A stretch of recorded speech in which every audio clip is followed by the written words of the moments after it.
Hey guys, welcome back to my organic farm. Today we'll be looking at the last module of this series on how to take care of your organic farm once you've started with it. So let's begin with the terrace and balcony garden. In this type of garden, most of the plants grown are grown in pots or planter boxes. Hence, we have a lot of control over the composition of the soil and this can be used to our advantage. One of the best soil compositions for potted plants consists of 3 parts of red soil, 2 parts of black soil, both of which provide bulk to the soil and a good foundation for the roots, 2 parts of coco pit. Coco pit is a very good absorber of moisture and keeps the soil moist for longer periods of time.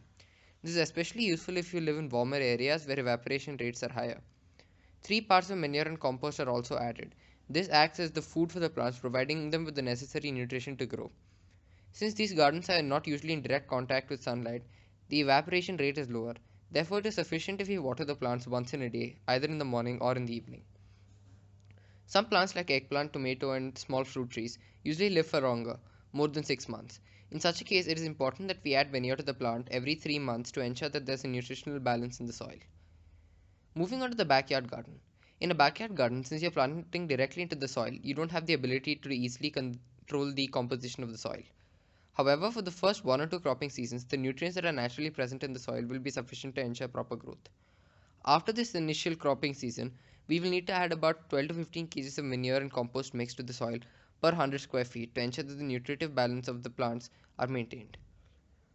Since the backyard garden is usually open air, the water requirements are higher, especially for the smaller plants. In the summer, small plants must be watered twice a day, in the morning and in the evening, and the larger plants and trees once a day in the evening.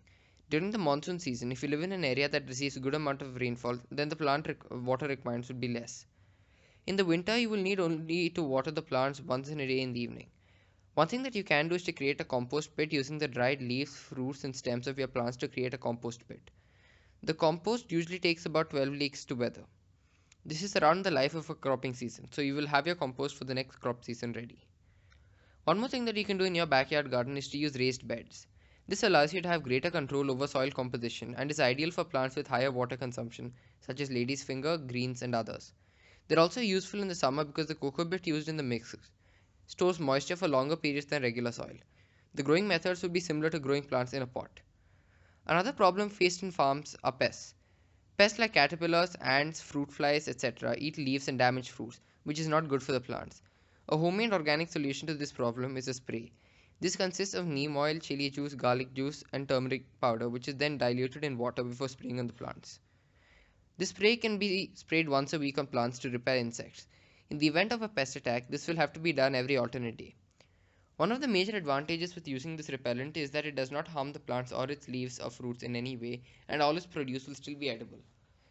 Another method of repelling pests is planting marigold, tulsi, and chili plants in the same area as the other plants, as these plants are known for their insect repelling qualities and their roots have antibiotic properties to prevent bacterial diseases.